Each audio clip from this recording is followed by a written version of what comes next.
लेकिन देखिए इसी बीच बिहार से एक बड़ी खबर आ रही है गोपालगंज से, जहां पर अपराधियों का तांडव सामने आया है। जी हां, इस वक्त ये बड़ी खबर, यहां पर 13 से 14 बदमाशों ने एक परिवार के साथ हथियारों के दम पर बीच सड़क पर लूटपाट की है और ये 13 से 14 की संख्या में थे। परिवार का पीछा करते हुए अपराधी पीड़ितों के घर में घुस आए और परिजनों के साथ जमकर मारपीट भी की और बच्चों को अगवा करने की कोशिश की है। बदमाश लाइसेंसी बंदूक लूट कर ले गए, परिजनों से मोबाइल और पर्स भी छीन लिया। और गोपालगंज के एसपी मनोज तिवारी जी मेरे साथ इस वक्त फोन लाइन पर जुड़ चुके हैं। मनोज जी, इस घटना के बारे में क्या जानकारी आप दे पाएंगे? मनोज जी, क्या आप तक आवाज पहुंच रही है? मनोज जी, क्या सुन पा रहे हैं आप?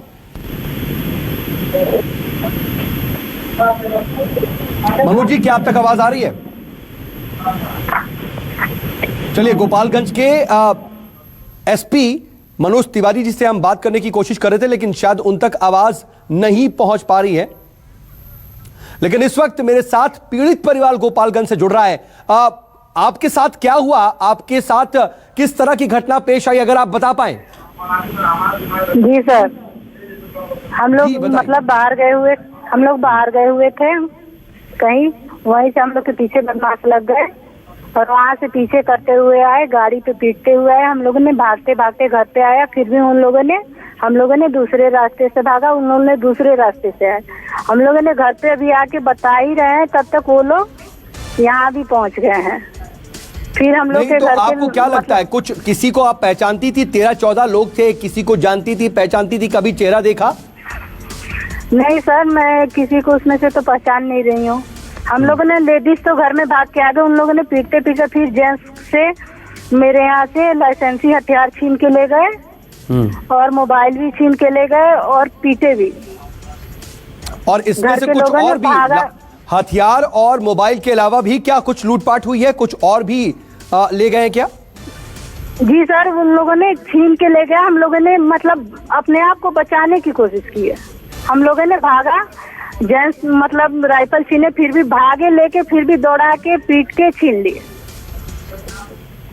ठीक है, हम लोगों ने पुलिस में मैं आपसे सवाल पूछूं, लेकिन उससे पहले बता दें कि हमने गोपालगंज के एसपी से पूछने की कोशिश की। अभी हम लोगों ने फोन भी मिलाया था, उनसे बात करने की कोशिश की, लेकिन अभी तक गोपालगंज के एसपी को इस पूरे मामले की कोई जानकारी ही नहीं है, ऐसा मुझे बताया जा रहा है, ऐसा इनपुट आ रहा है।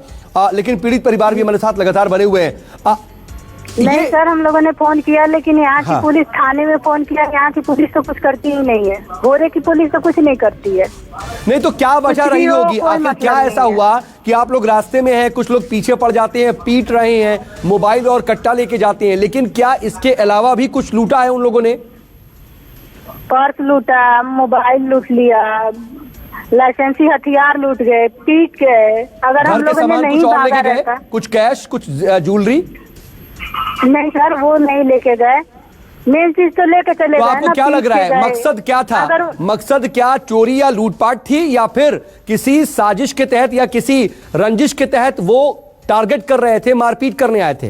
क्या लगता है सर? अब तो वही बताएंगे ना कि वो क्या कर रहे थे। जो टारगेट के लिए आए थे, पीटे, जेंट्स को पीटने, मतलब लेडीज को पीटे नहीं, जेंट्स को पीटे।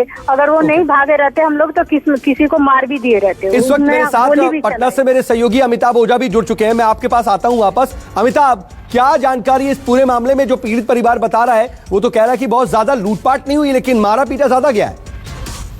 जी बिल्कुल, अभी हमारी इस मामले के गोपालगंज के एसपी से बात हो रही थी और उन्होंने बताया कि घटना की जानकारी अभी हमें मिली है और उस मामले में एसडीपीओ को भेजा गया है मामले की जांच करने के लिए। जैसे ही आता है मैं अपडेट करता हूं। लेकिन उन्होंने इस बात से कहा है कि अभी इस बात की जांच कर रही है कि मामला सिर्फ लूटपाट या फिर चिंतई का था या फिर पुरानी रंजिश का था, क्योंकि घर में घुसकर मारपीट करना और पीछा करना।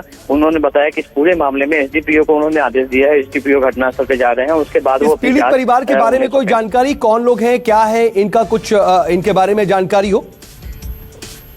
देखिए, अभी ये मामला थोड़ी देर पहले ही वहां प्रकाश में आया है और उसकी सूचना कुछ लोगों ने, ग्रामीणों ने, पीड़ित परिवार वालों ने एसपी को दी थी और उसके बाद वहां पे जब हमारी फोन गई है तो एसपी ने कहा है कि वो उन्होंने एसडीपीओ को दी जानकारी, उनके पास विशेष जानकारी नहीं है। और पीड़ित जो वहाँ जो हमारी जो स्थानीय संवाददाता है राजन, उनसे भी हमारी बात हुई है, वो भी घटनास्थल की ओर जा रहे हैं और उसके बाद ही जानकारी वो दे पाएंगे।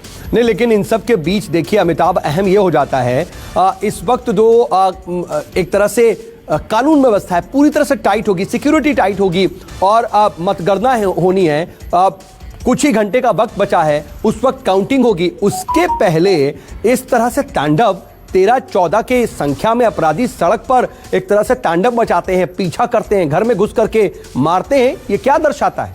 जंगल राज का जिक्र होता है क्या? अभी भी जंगल राज है? देखिए सऊद, ये अब से कुछ देर पहले ही आसाम में ही डीजीपी और बिहार के जो गृह सचिव हैं और मुख्य सचिव, इन्होंने एक संयुक्त ज्वाइंट ऑर्डर निकाला था कि चुनाव कल मतगणना को देखते हुए हर जिले में हर सिचुएशन पे नजर रखने के लिए 144 जहां भी संदिग्ध अगर गतिविधियां देखती है 144 लगाने के लिए। और वैसी हालात में ये घटना निश्चित तौर पर हैरान करने वाली है और इस मामले में जो अधिकारी हैं उनकी जवाबदेही बनती है, क्योंकि सही बात है कि आज आदेश निकला है और पुलिस मुख्यालय की तरफ से एक ज्वाइंट ऑर्डर निकाला गया था जिसमें सभी एसपी और डीएसपी को तमाम जोनल आईजी को दिया गया है। तो अपने अपनी स्थिति में स्थिति को नियंत्रित करके, चुनाव के दौरान होता है क्या है कि नेताओं भड़काऊ बयान देते हैं, आपसी रंजिश होती है और हम देख भी रहे हैं कि जब से चुनाव खत्म हुए हैं कई इलाकों में आपसी रंजिश